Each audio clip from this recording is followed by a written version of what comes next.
I'd like to tell you about the strangest secret in the world.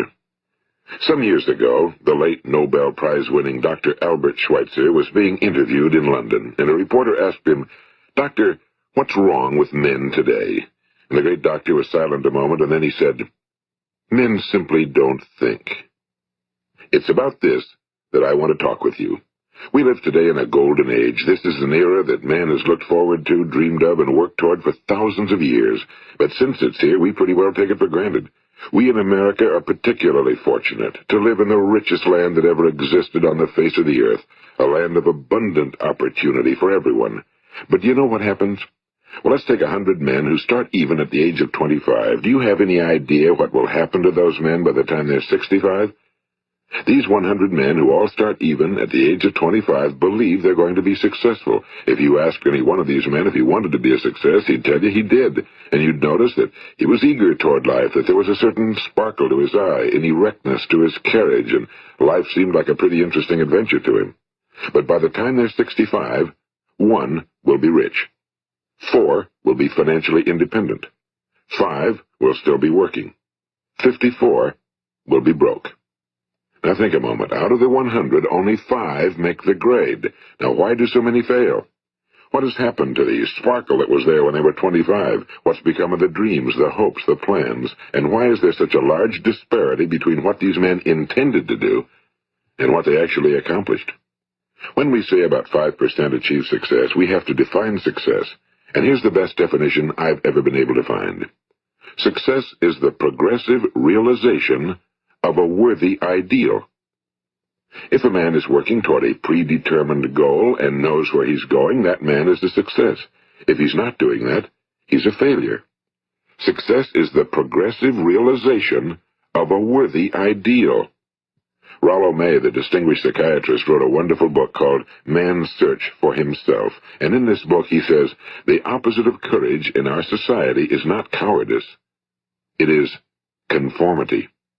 And there you have the trouble today. It's conformity, people acting like everyone else without knowing why, without knowing where they're going. Now think of it. In America right now, there are over 18 million people 65 years of age and older. And most of them are broke. They're dependent on someone else for life's necessities. Now, we learn to read by the time we're 7. We learn to make a living by the time we're 25. Usually by that time, we're not only making a living, we're supporting a family. And yet by the time we're 65, we haven't learned how to become financially independent in the richest land that has ever been known. Why? We conform. And the trouble is that we're acting like the wrong percentage group, the 95 who don't succeed. Now, why do these people conform? Well, they really don't know. These people believe that their lives are shaped by circumstances, by things that happen to them, by exterior forces. They're outer-directed people. A survey was made one time that covered a lot of men, working men, and these men were asked, "Why do you work? Why do you get up in the morning?" 19 out of 20 had no idea. If you ask them, they'll say, well, everyone goes to work in the morning, and that's the reason they do it, because everyone else is doing it. Now let's get back to our definition of success. Who succeeds? The only person who succeeds is the person who is progressively realizing a worthy ideal. He's the person who says, I'm going to become this, and then begins to work toward that goal. I'll tell you who the successful people are. A success is the school teacher who's teaching school because that's what he or she wants to do. The success is the woman who's a wife and mother because she wanted to become a wife and mother and is doing a good job of it. The success is the man who runs the corner gas station because that was his dream. That's what he wanted to do. The success is the successful salesman who wants to become a top-notch salesman and grow and build with his organization. A success is anyone who is doing deliberately a predetermined job because that's what he decided to do deliberately. But only 1 out of 20 does that. That's why today there isn't really any competition unless we make it for ourselves. Instead of competing, all we have to do is create. You know, for 20 years, I looked for the key which would determine what would happen to a human being. Was there a key I wanted to know which would make the future a promise that we could foretell to a large extent? Was there a key that would guarantee a person's becoming successful if he only knew about it and knew how to use it? Well, there is such a key, and I've found it. Have you ever wondered why so many men work so hard and honestly without ever achieving anything in particular, and others don't seem to work hard and yet seem to get everything? They seem to have the magic touch. You've heard them say that about someone. Everything he touches turns to gold. And have you ever noticed that a man who becomes successful tends to continue to become successful? And on the other hand, have you noticed how a man who's a failure tends to continue to fail? Well, it's because of goals. Some of us have goals, some don't. People with goals succeed because they know where they're going. It's that simple. Think of a ship leaving a harbor, and think of it with the complete voyage mapped out and planned. The captain and crew know exactly where it's going and how long it'll take. It has a definite goal. Now, 9,999 times out of 10,000, it will get to where it started out to get. Now let's take another ship, just like the first, only let's not put a crew on it or a captain at the helm. Let's give it no aiming point, no goal, no destination. We just start the engines and let it go. I think you'll agree with me that if it gets out of the harbor at all, it will either sink or wind up on some deserted beach, a derelict. It can't go anyplace because it has no destination and no guidance, and it's the same with a human being. Take the salesman, for example. There's no other person in the world today with the future of a good salesman. Selling is the world's highest-paid profession, if we're good at it and if we know where we're going. Every company needs top-notch salesmen, and they reward those men. The sky's the limit for them. But how many can you find? Someone once said the human race is fixed, not to prevent the strong from winning, but to prevent the weak from losing.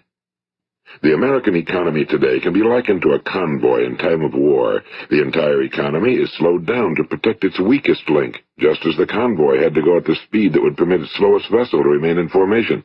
That's why it's so easy to make a living today. It takes no particular brains or talent to make a living and support a family today.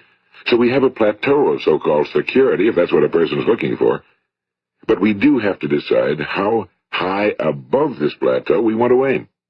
Now let's get back to the strangest secret in the world, the story that I wanted to tell you today. Why do men with goals succeed in life and men without them fail? Well, let me tell you something which, if you really understand it, will alter your life immediately. If you understand completely what I'm going to tell you from this moment on, your life will never be the same again. You will suddenly find that good luck just seems to be attracted to you. The things you want just seem to fall in line, and from now on you won't have the problems, the worries, the gnawing lump of anxiety that perhaps you've experienced before. Doubt, fear, well, they'll be things of the past. Here's the key to success and the key to failure. We become what we think about. Now let me say that again. We become what we think about. Throughout all history, the great wise men and teachers, philosophers and prophets have disagreed with one another on many different things. It's only on this one point that they are in complete and unanimous agreement. Listen to what Marcus Aurelius, the great Roman emperor, said. A man's life is what his thoughts make of it. Disraeli said this, everything comes if a man will only wait. I've brought myself by long meditation to the conviction that a human being with a settled purpose must accomplish it, and that nothing can resist a will that will stake even existence for its fulfillment. Ralph Waldo Emerson said this, a man is what he thinks about all day long. William James said, the greatest discovery of my generation is that human beings can alter their lives by altering their attitudes of mind. And he also said, we need only in cold blood act as if the thing in question were real, and it will become infallibly real by growing into such a connection with our life that it will become real. It will become so knit with habit and emotion that our interest in it will be those which characterize belief. And he also said, if you only care enough for a result, you will almost certainly attain it. If you wish to be rich, you will be rich. If you wish to be learned, you will be learned. If you wish to be good, you will be good. Only you must then really wish these things, and wish them exclusively, and not wish at the same time 100 other incompatible things just as strongly. In the Bible you read in Mark 9:23, if thou canst believe, all things are possible to him that believeth. My old friend Dr. Norman Vincent Peale put it this way, this is one of the greatest laws in the universe. Fervently do I wish I had discovered it as a very young man. It dawned upon me much later in life, and I found it to be one of the greatest, if not my greatest discovery outside of my relationship to God. The great law, briefly and simply stated, is that if you think in negative terms, you will get negative results. If you think in positive terms, you will achieve positive results. That is the simple fact, he went on to say, which is at the basis of an astonishing law of prosperity and success. In 3 words, believe and succeed. William Shakespeare put it this way: our doubts are traitors and make us lose the good we oft might win by fearing to attempt. George Bernard Shaw said, people are always blaming their circumstances for what they are. I don't believe in circumstances. The people who get on in this world are the people who get up and look for the circumstances they want, and if they can't find them, make them. Well, it's pretty apparent, isn't it? And every person who discovered this for a while believed that he was the first one to work it out. We become what we think about. Now, it stands to reason that a person who's thinking about a concrete and worthwhile goal is going to reach it, because that's what he's thinking about, and we become what we think about. Conversely, the man who has no goal, who doesn't know where he's going, and whose thoughts must therefore be thoughts of confusion and anxiety and fear and worry, becomes what he thinks about. His life becomes one of frustration and fear and anxiety and worry. And if he thinks about nothing, he becomes nothing. Now, how does it work? Why do we become what we think about? Well, I'll tell you how it works as far as we know.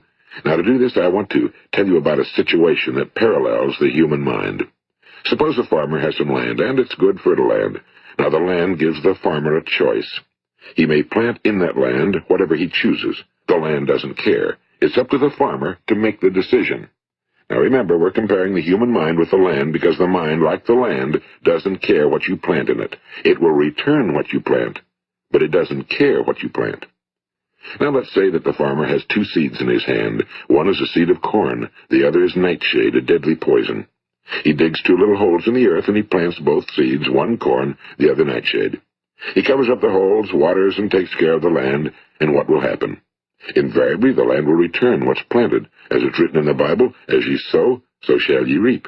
Now remember, the land doesn't care. It'll return poison in just as wonderful abundance as it will corn. So up come the 2 plants, one corn, one poison. Now, the human mind is far more fertile, far more incredible and mysterious than the land, but it works the same way. It doesn't care what we plant. Success, failure.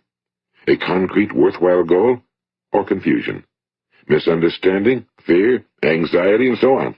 But what we plant, it must return to us. You see, the human mind is the last great unexplored continent on Earth. It contains riches beyond our wildest dreams. It will return anything we want to plant. Now, you might say, well, if that's true, why don't people use their minds more? Well, I think they figured out an answer to that one, too. Our mind comes as standard equipment at birth. It's free, and things that are given to us for nothing we place little value on. Things that we pay money for, we value. The paradox is that exactly the reverse is true. Everything that's really worthwhile in life came to us free. Our minds, our souls, our bodies, our hopes, our dreams, our ambitions, our intelligence, our love of family and children and friends and country, all these priceless possessions are free. But the things that cost us money are actually very cheap and can be replaced at any time. A good man can be completely wiped out and make another fortune. He can do that several times. Even if our home burns down, we can rebuild it. But the things we got for nothing, we can never replace. The human mind isn't used because we take it for granted. Familiarity breeds contempt. It can do any kind of job we assign to it, but generally speaking, we use it for little jobs instead of big, important ones. Universities have proved that most of us are operating on about 10% or less of our abilities. So decide now, what is it you want?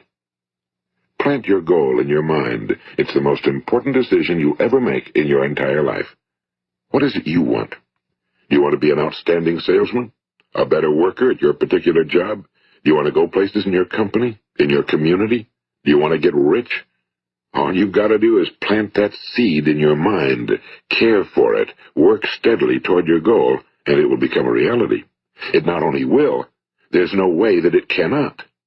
You see, that's a law, like the laws of Sir Isaac Newton, the laws of gravity. If you get on top of a building and jump off, you'll always go down, you'll never go up, and it's the same with all the other laws of nature.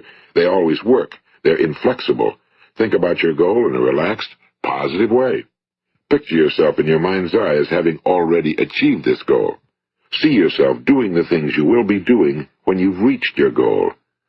Ours has been called the phenobarbital age, the age of ulcers and nervous breakdowns and tranquilizers, at a time when medical research has raised us to a new plateau of good health and longevity. Far too many of us worry ourselves into an early grave trying to cope with things in our own little personal ways without learning a few great laws that will take care of everything for us. These things we bring on ourselves through our habitual way of thinking. Every one of us is the sum total of his own thoughts. He is where he is because that's exactly where he really wants to be, whether he'll admit that or not. Each of us must live off the fruit of his thoughts in the future, because what you think today and tomorrow, next month and next year, will mold your life and determine your future. You're guided by your mind. I remember one time I was driving through eastern Arizona, and I saw one of those giant earth-moving machines roaring along the road at about 35 miles an hour with what looked like 30 tons of dirt in it. A tremendous, incredible machine, and there was a little man perched way up on top with the wheel in his hands guiding it. And as I drove along, I was struck by the similarity of that machine to the human mind. Just suppose you're sitting at the controls of such a vast source of energy. Are you going to sit back and fold your arms and let it run itself into a ditch? Or are you going to keep both hands firmly on the wheel and control and direct this power to a specific, worthwhile purpose? It's up to you. You're in the driver's seat. You see, the very law that gives us success is a two-edged sword. We must control our thinking. The same rule that can lead a man to a life of success, wealth, happiness, and all the things he ever dreamed of for himself and his family. That very same law can lead him into the gutter. It's all in how he uses it, for good or for bad. This is the strangest secret in the world. Now, why do I say it's strange, and why do I call it a secret? Actually, it isn't a secret at all. It was first promulgated by some of the earliest wise men, and it appears again and again throughout the Bible, but very few people have learned it, understand it. That's why it's strange, and why for some equally strange reason it virtually remains a secret. I believe that you could go out and walk down the main street of your town and ask one man after another what the secret of success is, and you probably wouldn't run into one man in a month who could tell you. Now, this information is enormously valuable to us if we really understand it and apply it. It's valuable to us not only for our own lives, but the lives of those around us, our families, employees, associates, and friends. Life should be an exciting adventure. It should never be a bore. A man should live fully, be alive. He should be glad to get out of bed in the morning. He should be doing a job he likes to do because he does it well. One time I heard Grove Patterson, the great late editor-in-chief of the Toledo Daily Blade, make a speech, and as he concluded his speech, he said something I've never forgotten. He said, "My years in the newspaper business have convinced me of several things. Among them, that people are basically good, and that we came from someplace, and we're going someplace. So we should make our time here an exciting adventure. The architect of the universe didn't build a stairway leading nowhere." And the greatest teacher of all, the carpenter from the plains of Galilee, gave us the secret time and time again. As ye believe, so shall it be done unto you. I've explained the strangest secret in the world and how it works. Now, on this side, I want to explain how you can prove to yourself the enormous returns possible in your own life by putting this secret to a practical test. I want you to make a test that will last 30 days. It isn't going to be easy, but if you'll give it a good try, it will completely change your life for the better. Now, back in the 17th century, Sir Isaac Newton, the English mathematician and natural philosopher, gave us some natural laws of physics which apply as much to human beings as they do to the movement of bodies in the universe. And one of these laws is that for every action, there is an equal and opposite reaction. Simply stated, as it applies to you and me, it means we can achieve nothing without paying the price. The results of your 30-day experiment will be in direct proportion to the effort you put forth. To be a doctor, you must pay the price of long years of difficult study. To be successful in selling, and remember that each of us succeeds to the extent of his ability to sell. Selling our families on our ideas, selling education in schools, selling our children on the advantages of living the good and honest life, selling our associates and employees on the importance of being exceptional people. To, of course, the profession of selling itself. But to be successful in selling our way to the good life, we must be willing to pay the price. Now, what is that price? Well, it's many things. First, it's understanding emotionally, as well as intellectually, that we literally become what we think about, that we must control our thoughts if we're to control our lives. It's understanding fully that, as ye sow, so shall ye reap. Second, it's cutting away all fetters from the mind and permitting it to soar as it was divinely designed to do. It's the realization that your limitations are self-imposed and that the opportunities for you today are enormous beyond belief. It's rising above narrow-minded pettiness and prejudice. And third, it's using all your courage to force yourself to think positively on your own problem, to set a definite and clearly defined goal for yourself, to let your marvelous mind think about your goal from all possible angles, to let your imagination speculate freely upon many different possible solutions, to refuse to believe that there are any circumstances sufficiently strong to defeat you in the accomplishment of your purpose, to act promptly and decisively when your course is clear, and to keep constantly aware of the fact that you are, at this moment, standing in the middle of your own acres of diamonds, as Russell Conwell used to point out. And fourth, save at least 10% of every dollar you earn. It's also remembering that no matter what your present job, it has enormous possibilities, if you're willing to pay the price. Now let's just go over the important points in the price each of us must pay to achieve the wonderful life that can be ours. It is, of course, worth any price. 1. You will become what you think about. 2. Remember the word imagination and let your mind begin to soar. 3. Courage. Concentrate on your goal every day. 4. Save 10% of what you earn. And 5. Action. Ideas are worthless unless we act on them. Now, I'll try to outline the 30-day test I want you to make. Keep in mind that you have nothing to lose by making this test and everything you could possibly want to gain. There are two things that may be said of everyone. Each of us wants something, and each of us is afraid of something. I want you to write on a card what it is you want more than anything else. It may be more money. Perhaps you'd like to double your income or make a specific amount of money. It may be a beautiful home. It may be success at your job. It may be a particular position in life. It could be a more harmonious family. Each of us wants something. Now write down on your card specifically what it is you want. Make sure it's a single goal and clearly defined. You needn't show it to anyone, but carry it with you so that you can look at it several times a day.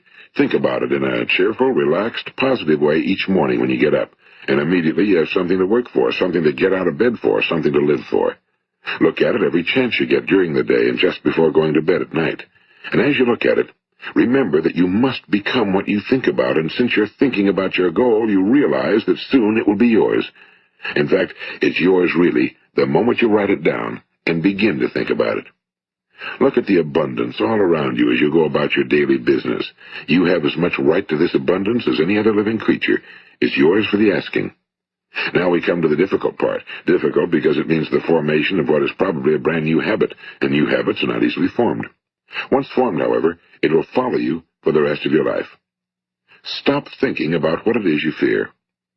Each time a fearful or negative thought comes into your consciousness, replace it with a mental picture of your positive and worthwhile goal. And there will come times when you'll feel like giving up. It's easier for a human being to think negatively than positively. That's why only 5% are successful. You must begin now to place yourself in that group. For 30 days, you must take control of your mind. It will think about only what you permit it to think about. Each day for this 30-day test, do more than you have to do. In addition to maintaining a cheerful, positive outlook, give of yourself more than you've ever done before. Do this knowing that your returns in life must be in direct proportion to what you give. The moment you decide on a goal to work toward, you're immediately a successful person. You are then in that rare and successful category of people who know where they're going. Out of every 100 people, you belong to the top 5. Don't concern yourself too much with how you're going to achieve your goal. Leave that completely to a power greater than yourself. All you have to do is know where you're going. The answers will come to you of their own accord and at the right time. Remember these words from the Sermon on the Mount, and remember them well. Keep them constantly before you this month of your test. Ask, and it shall be given you. Seek, and ye shall find. Knock, and it shall be opened unto you. For every one that asketh receiveth, and he that seeketh findeth, and to him that knocketh it shall be opened. It's as marvelous and as simple as that. In fact, it's so simple that in our seemingly complicated world, it's difficult for an adult to understand that all he needs is a purpose and faith. For 30 days, do your very best. If you're a salesman, go at it as you've never done before, not in a hectic fashion, but with the calm, cheerful assurance that time well spent will give you the abundance in return you deserve and want. If you're a homemaker, devote your 30-day test to completely giving of yourself without thinking about receiving anything in return, and you'll be amazed at the difference it makes in your life.